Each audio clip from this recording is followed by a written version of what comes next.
भारतीय जनता पक्षाचे राज्याचे प्रदेशाध्यक्ष सन्माननीय रवींद्रजी चव्हाण साहेब आले होते. आज दुपारी आमची मुख्यमंत्री महोदयांच्याजवळ सुद्धा भेट झालेली होती. त्या भेटीचं कारण वेगळं होतं ते मी आपल्याला सांगेनच. ते आले होते की राज्यभरामध्ये जे काही जिल्हा परिषदेच्या निवडणुका झालेल्या आहेत त्याच्यात आपण कशा पद्धतीने वाटचाल महायुतीतून करू शकतो या संदर्भामध्ये त्यांनी त्या ठिकाणी चर्चा केली. त्यांच्याकडे माहिती वेगवेगळ्या जिल्हा परिषदांमध्ये काय नेमकं संख्याबळ आहे त्याची होती. माझ्याकडे सुद्धा राष्ट्रवादी काँग्रेस पक्षाचा प्रदेशाध्यक्ष म्हणून माझ्याकडे सुद्धा माहिती त्या संदर्भातली आहे.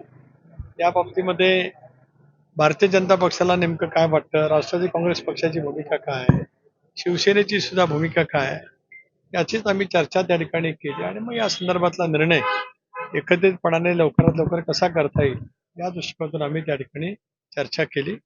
चर्चा अतिशय समाधानकारक त्या ठिकाणी होती, सौहार्दाच्या वातावरणामध्ये होती. भारतीय जनता पक्ष एक आमच्या इंडियामधला प्रमुख पक्ष आहे आणि स्वाभाविकपणाने मित्रपक्षांचा सन्मान आदर हे करण्याच्या दृष्टिकोनातूनच अत्यंत चांगल्यापैकी चर्चा त्या ठिकाणी झाली. आजच्या जी उशिरा बैठक झाली त्याच्यामध्ये प्रामुख्यानं काही आमदारांवर देखील नाराजी व्यक्त करण्यात आली. खास करून विलगीकरणाच्या अनुषंगाने नाही, त्याबद्दल कुठलीही चर्चा त्या ठिकाणी झाली नाही. या सगळ्या कल्पकल्पित बातम्या त्या ठिकाणी आहेत.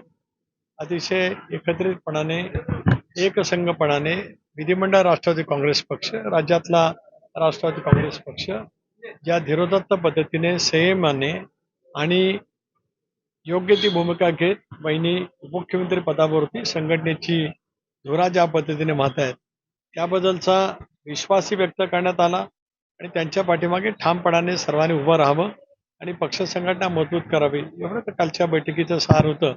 याचा वृत्तांत मी त्या ठिकाणी दिला. आज माननीय मुख्यमंत्री महोदयांची मी, आमच्या उपमुख्यमंत्री सुनेत्रा वहिनी, राष्ट्रीय कार्याध्यक्ष प्रफुल्लभाई, ज्येष्ठ मंत्री हसन मुश्रीफ आणि पार्थ पवार आम्ही मुख्यमंत्री महोदयांची भेट घेतली आणि दादांचा जो अपघाती मृत्यू झाला या संदर्भामध्ये आम्ही त्यांना एक निवेदन दिलं की या संबंध प्रकरणाची सीबीआय मार्फत चौकशी त्या ठिकाणी करावी असं मुख्यमंत्री महोदयांना आम्ही निवेदन त्या ठिकाणी दिलं. मुख्यमंत्र्यांनी आम्हाला आश्वस्त केले की उद्या केंद्रीय गृहमंत्र्यांच्याकडे राज्य सरकारच्याकडनं या संदर्भामध्ये पत्रव्यवहार केला जाईल आणि ही सगळी चौकशी राष्ट्रवादी काँग्रेस पक्ष सीबीआयच्या मार्फत जी काही करू इच्छित आहे त्या संदर्भात त्यांच्याकडनं मुख्यमंत्री या नात्याने पावलं उचलली जाणार आहे. एक चर्चा अशी आहे की सीबीआयपेक्षा सुद्धा की त्यांच्याशी संबंधित जी यंत्रणा आहे कारण हवाई उड्डाण त्या यंत्रणेनं प्रामुख्याने चौकशी केली पाहिजे. तसं की जगभरामध्ये ज्या काही बेस्ट ऑफ बेस्ट कंपनी आहेत अभ्यास करणाऱ्या या सगळ्यामध्ये त्यांची मदत घ्यावी असं काही आपण सजेशन दिलं. एक तर नक्कीच आहे, वारंवार आम्ही या बाबतीमध्ये बोलत आलो. ज्या दिवशी दुर्दैवी घटना घडली त्या दिवशीच त्या खात्याचे केंद्रीय मंत्री नायडूजी आज तिथं होते, मुरलीधर मोहोळजी सुद्धा होते. त्याच्यामुळे एक स्वायत्त संस्था अशा पद्धतीच्या दुर्दैवी विमान अपघाताच्या संदर्भात भारत सरकारने यापूर्वीच नेमलेली आहे. त्या स्वायत्त यंत्रणेने तपास त्या ठिकाणी सुरू केल्याचं त्यांनी त्या ठिकाणी घोषित केलं. मुख्यमंत्री महोदयांनी सुद्धा सीआयडीच्या मार्फत तपास करावा असं सुद्धा त्या ठिकाणी आदेश दिलेले आहेत. हे आहे त्याच्यामुळे स्वायत्त यंत्रणाही तपास करेल पण सीबीआय तपास करत असताना आणखीन व्यापकतेने तपास त्या ठिकाणी होऊ शकतो. ज्या वेळेला स्वायत्त यंत्रणा तपास करत असतात त्यावेळेला बाह्य देशांतील सुद्धा अशा अपघाती प्रकरणाचा जे काही तपास करत असतात त्यांची मदत त्या ठिकाणी होऊ शकत असते. त्यामुळे आमची राष्ट्रवादी काँग्रेस पक्षाची मागणी आहे की सखोल पद्धतीचा तपास त्या ठिकाणी व्हावा. या संदर्भामध्ये जे जे काही मुद्दे उपस्थित होतात त्या मुद्द्यासह तपास त्या ठिकाणी केला जावा आणि हा तपासाचा निष्कर्ष लवकरात लवकर राज्यातल्या नव्हे तर देशाच्या जनतेसमोर आणावा ही राष्ट्रवादी काँग्रेस पक्षाची प्रामुख्याने भूमिका होती. म्हणूनच उपमुख्यमंत्री म्हणून वहिनी प्रफुल्लभाई, मी स्वतः प्रदेशाध्यक्ष म्हणून मुश्रीफजी आणि पार्थ आम्ही आज मुख्यमंत्री महोदयांशी भेट घेतली आणि प्रदीर्घ चर्चा त्या ठिकाणी. अनेक वर्ष कॅबिनेट मंत्री होता.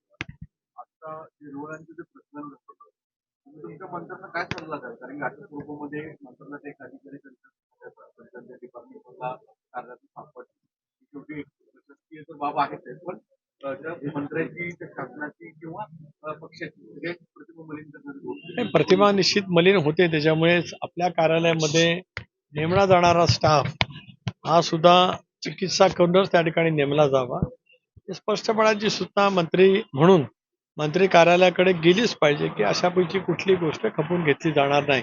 याची खबरदारी सर्वांनीच घेतली पाहिजे, कारण शेवटी अशा घटना ज्या वेळेला घडत असतात त्याच्यामुळे सरकारच्या प्रतिमेवरती परिणाम होत असतो.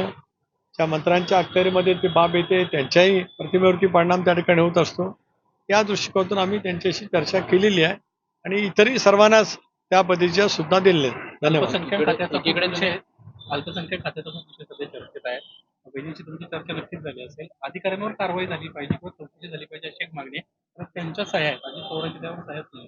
स्पष्टपणानेच आहे, राज्याचा रूल्स ऑफ बिझनेस जी नियमावली सांगतो त्या पद्धतीने कुठलाही निर्णय हा मंत्री महोदयांच्या स्वाक्षरीशिवाय सरकारी होत नसतो.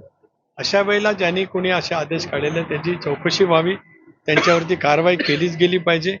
वहिनी सुद्धा त्या संदर्भामध्ये उपमुख्यमंत्री म्हणून आणि त्या विभागाचा पदभार त्यांच्याकडे असल्यामुळे अशाच पैच्या सुद्धा त्या ठिकाणी दिलेल्या आहेत. धन्यवाद. संदर्भात एकीकडे बोलताय